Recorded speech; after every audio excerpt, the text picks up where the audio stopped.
This card right here is how you can save almost $500 from your Sony a7s III memory cards. Coming up in this video.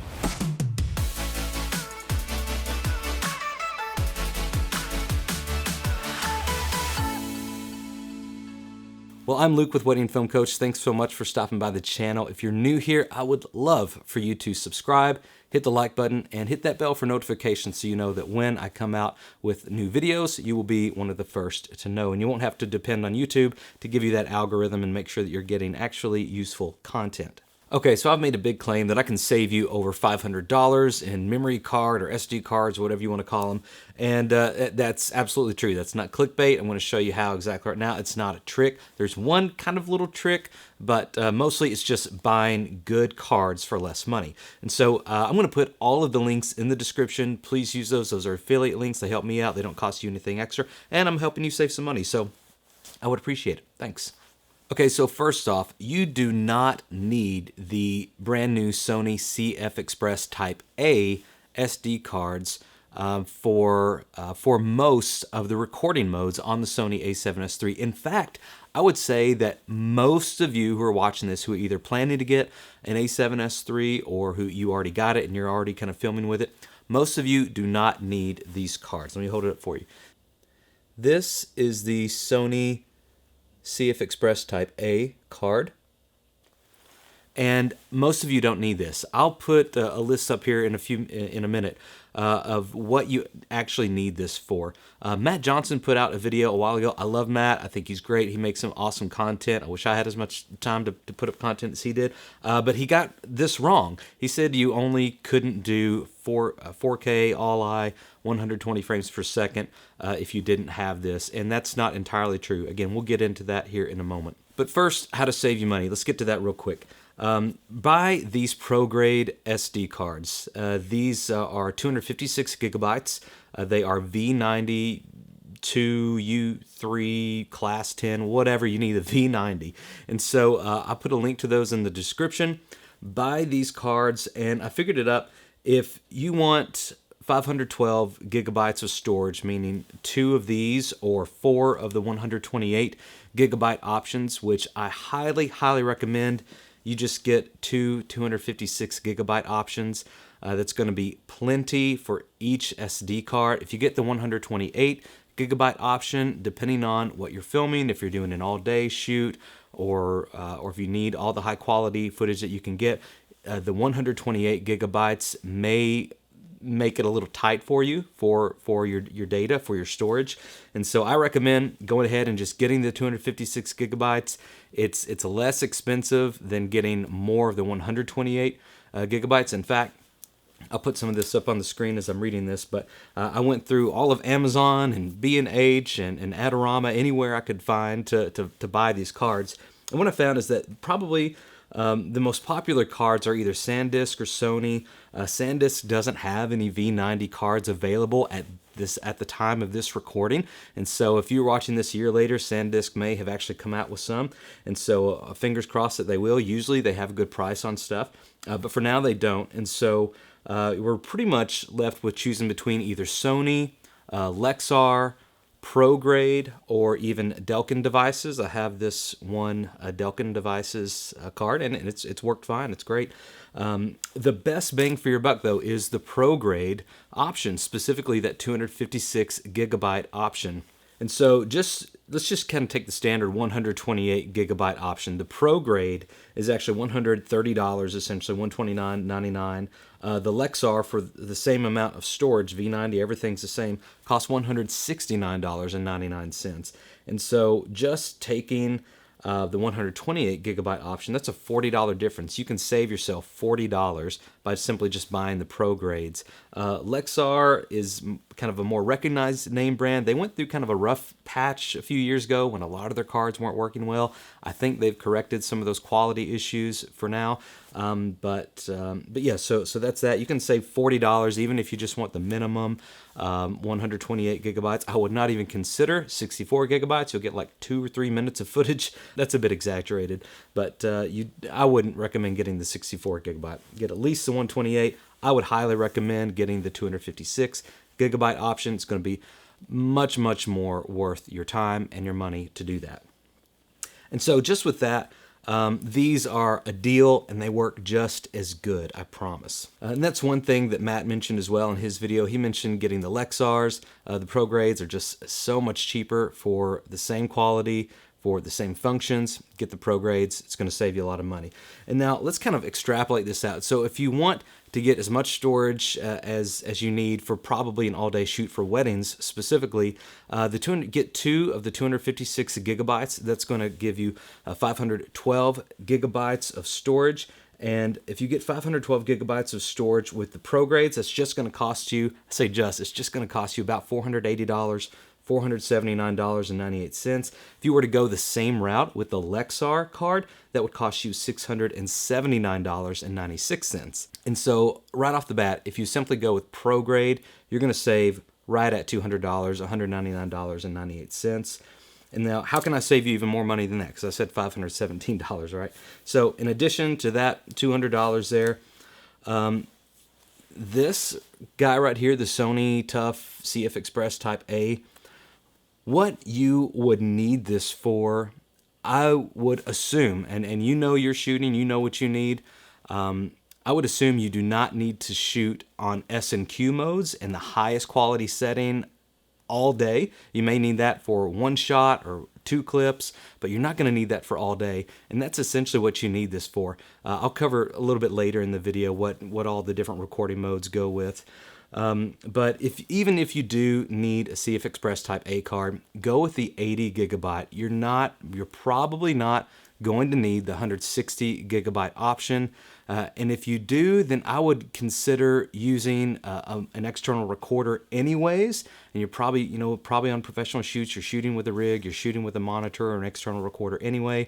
And so this, just practically speaking, you're probably just going to want the 80 gigabyte. And that alone is going to save you $200. The 80 gigabyte option is $198 from Sony, and the 160 gigabyte option is $398. And so again, that's another $200 difference that you can save right there. I told you I could save you $517 and something cents. What did I say? $517.98. Where does the rest come from? The rest comes from, actually, if you do end up getting these, the cfexpress Type A card, there's a little trick. You actually don't need the cfexpress Type A card reader. You don't need that. You can transfer footage directly from your camera. If you have this in your Sony a7s III and you have it on, you connect that to the USB cable that was included with your Sony a7s III in the box. Just connect that to the camera, connect that to your PC or your Mac, and just read it like you would any other hard drive. And you can transfer that footage over to an external hard drive or to your internal hard drive, wherever, and you don't need that card reader. And again, most of the time you're not going to need to shoot on these. So again, if you do need that higher bit rate, that higher data rate, the higher quality footage that you're going to get on these, most of the time you're not going to be in a setting where you need that card reader. You can just as easily connect the cable to the camera, to your computer, and get your files transferred that way. And that is going to save you, what is it? $118 for the card reader. Whoa, for a card reader. That is insane, guys. And so altogether, that saves you $517.98. That is the meat of this video. If you've watched thus far, then that's how you can save almost over $500. Get the ProGrade option, especially if you're doing the higher storage capacity. Get the 80 gigabyte as opposed to 160 gigabyte of the cfexpress Type A cards if you even think you need those. We'll get to that in a second.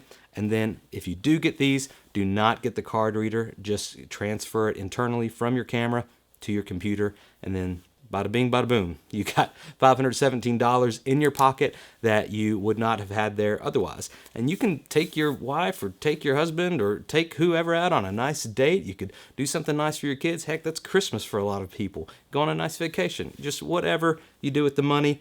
Send me a little bit too. No, you don't have to do that. But hey, click on the links. I would appreciate that. That would help me. I also wanted to jump back in real quick and let you know if this content is being helpful to you so far, go ahead and click the link in the description that says freecameraguide.com. Go to that link and just simply sign up for the free camera guide. I'm putting together a complete guide for the Sony a7s III. And if that's something you're interested in and more helpful content like this, then be sure to sign up for that. And as soon as I have the guide ready, it's going to be coming straight to your inbox where you can have it and make sure that you are getting the most out of this incredible $3,500 camera that you just bought. And if you got this for less than $3,500, I'm mad at you because that's what I spent on it. No, I'm just kidding. But I just wanted to tell you that real quick. Enjoy the rest of the video. And so just real quickly, I wanted to give you a list of recording modes that these SD cards can't handle. And the list is smaller than you would think.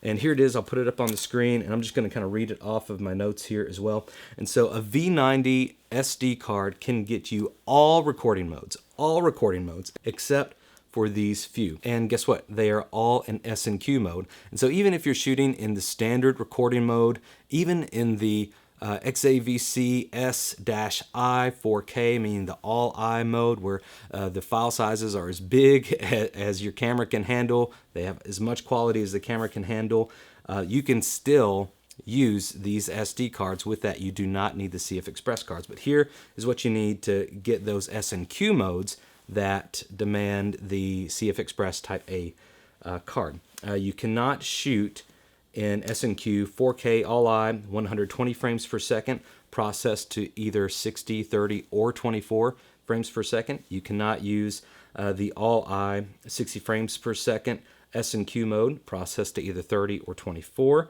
I did run into an option that it still works if you process it into 60 frames per second, which is really interesting. So that S&Q mode, it needs the speed of these cfexpress Type A cards, not only to film the 60 frames per second, the S&Q mode, but also to process that data back into your camera, to be able to process the 60 to the 24. And so that's just kind of an interesting thing. But remember, that does not have audio, and it's not that much higher quality than if you're just shooting in regular 4K all-I mode. You don't have to shoot in S&Q to do that. And then finally, the S&Q 1080 Full HD all-I mode cannot film in 240 frames per second when you're in S&Q. But remember, there's also the secondary HD option on your camera. That's the long op. That's the lesser quality of the two between all-I and long op. You can shoot in normal HD 1080. And you can still get the 240 frames per second still using these cards if you're just using the standard HD recording mode. But if you're using that S&Q, all-I, 1080, 240 frames per second, you do need this one. And so there's also a caveat to this. And so a lot of you may shoot in proxies, and a lot of you may be experimenting with proxies in your workflow since you're dealing with tons more data now and file sizes that are huge and file formats that are more difficult for your computer and for your editing system to handle. And so with that, I've started adopting more proxies into my workflow. And one thing I've noticed is that whenever you turn proxies on in camera, that also limits your recording capabilities as well. So there's a few other things that whenever you have your proxies on, these additional recording modes are limited in addition to what we just talked about. So now, if you have proxies on, there is no S&Q 4K all-I, even in 60 frames per second, and neither does the quick motion work either. So even if you wanted to do time lapse or the slow motion in S&Q mode, neither of those work when you have proxies turned on, if you're just using the SD cards. There is, it's not a bug, but I noticed that there is something that if you have proxies turned on and then you switch your S&Q mode to 120 frames per second, it works all of a sudden. And that confused me.